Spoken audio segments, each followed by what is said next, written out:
Felix Gerald டெல்லியில் கைது செய்யப்பட்டதை அடுத்து நாம் தமிழர் கட்சியின் தலைமை ஒருங்கிணைப்பாளர் சீமான் கண்டனம் தெரிவித்து அறிக்கை ஒன்றை வெளியிட்டுள்ளார். அந்த அறிக்கையில் ரெட்பிக்ஸ் ஊடகத்தின் நிறுவனரும் ஊடகவியலாளருமான அன்பு தம்பி ஃபெலிக்ஸ் ஜெரால்ட் அவர்களை கைது செய்திருக்கும் திமுக அரசின் பழிவாங்கும் போக்கு கடும் கண்டனத்திற்குரியது. சவுக்கு சங்கர் பேசிய கருத்துக்களுக்காக பல்வேறு வழக்கு பாய்ச்சப்பட்டு ஏற்கனவே அவர் கைது செய்யப்பட்டுள்ள நிலையில் அவரது நேர்காணலில் நெறியாளுகை செய்ததற்காக ஃபெலிக்ஸ் ஜெரால்டையும் தற்போது கைது செய்திருப்பது சட்டவிரோத நடவடிக்கையாகும். இது எவ்விதத்திலும் ஏற்புடையதல்ல. பங்கேற்பாளரின் கருத்துக்கு நெறியாளரையும் சேர்த்து கைது செய்யும் இச்செயல்பாடு ஊடக சுதந்திரத்தை குழி தோண்டி புதைக்கும் கொடுஞ்செயலாகும். இது ஊடக ஜனநாயகத்திற்கு முற்றிலும் எதிரானது. காட்சி ஊடகங்கள், வலையொலிகள், நேர்காணல்களில் பங்கேற்பாளர்கள் பேசும் கருத்துக்களுக்கு அதன் நெறியாளர்களோ அதனை ஒளிபரப்பும் ஊடகங்களோ ஒருபோதும் பொறுப்பேற்பதில்லை என்பது அடிப்படை ஊடக செயல்பாடு. அப்படி இருக்கையில் எதற்காக இந்த கைது நடவடிக்கை? திமுக அரசின் மீது விமர்சனங்களை வைக்கும் பத்திரிகையாளர்களுக்கும் அரசியல் விமர்சகர்களுக்கும் வெளிப்படையாக விடுக்கும் அச்சுறுத்தல் இல்லையா இது? திமுக ஆட்சியின் கொடுங்கோன்மையை பேசியவர்கள் எல்லாம் குறிவைத்து அடக்குமுறைக்கும் ஒடுக்குமுறைக்கும் ஆளாவார்கள் என்றால் நடப்பது மக்களாட்சியா, இல்லை பாசிச ஆட்சியா? பேரவலம். தம்பி சவுக்கு சங்கர் காவல்துறையினர் குறித்து தெரிவித்த கருத்துக்கள் தவறானவை. அதனை ஏற்க முடியாது. அப்பேச்சுக்காக அவரை சட்டப்படி நடவடிக்கைக்கு உட்படுத்துவதில் நமக்கு எந்த சிக்கலும் இல்லை.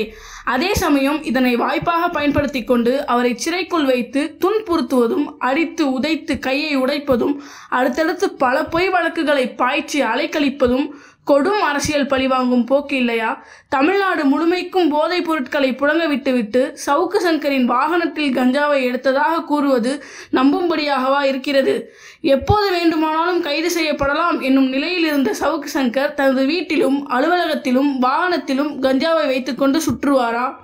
எதற்கு இத்தனை திரைக்கதை அமைக்கிறீர்கள்? பெருந்தகைகளே, அம்மையார் இந்திரா காந்தியின் ஆட்சி காலத்தில் அவசர நிலையின் போது காவல்துறையால் சிறைக்குள் துன்புறுத்தப்பட்டதை இன்றளவும் பேசும் ஐயா ஸ்டாலின் அவர்கள் காவல்துறையை வைத்துக்கொண்டு இத்தனை கொடூரங்களில் நிகழ்த்தலாமா? இதுதான் சமூக நீதி ஆட்சியா, விடியல் ஆட்சியா? வெட்கக்கேடு. திமுக கடந்த காலங்களில் காட்டிய பாசிச முகத்தை மீண்டும் காட்ட தொடங்குகிறதா?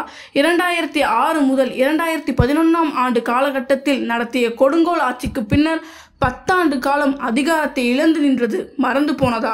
அதிகார திமிரிலும் பதவி தரும் மமதையிலும் எத்தனை காலத்துக்கு ஆட்டம் போடுவீர்கள் பெருமக்களே? பெரும் சாம்ராஜ்யங்களும் பேரரசுகளும் வீழ்த்தப்பட்டிருக்கின்றன. ஹிட்லர், முசோலினி போன்ற பல பாசிஸ்டுகள் வரலாற்றில் வீழ்ந்திருக்கிறார்கள்.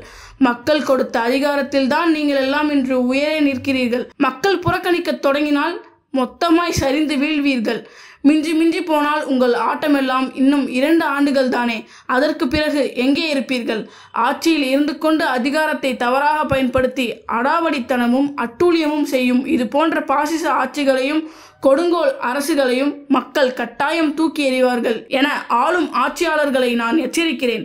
இத்தோடு ஊடகவியலாளர் தம்பி ஃபெலிக்ஸ் ஜெரால்ட் மீதான வழக்கையும் கைது நடவடிக்கையையும் தம்பி சவுக்கு சங்கர் மீது சட்டத்துக்கு புறம்பாக கட்டவிழ்த்து விடப்படும் வன்முறையையும் புனையப்படும் பொய் வழக்குகளையும் அவர் மீதான அரசு பழிவாங்கும் போக்கையும் வன்மையாக எதிர்க்கிறேன் என்று நாம் தமிழர் கட்சியின் தலைமை ஒருங்கிணைப்பாளர் சீமான் அவர்கள் அறிக்கையில் குறிப்பிட்டுள்ளார்.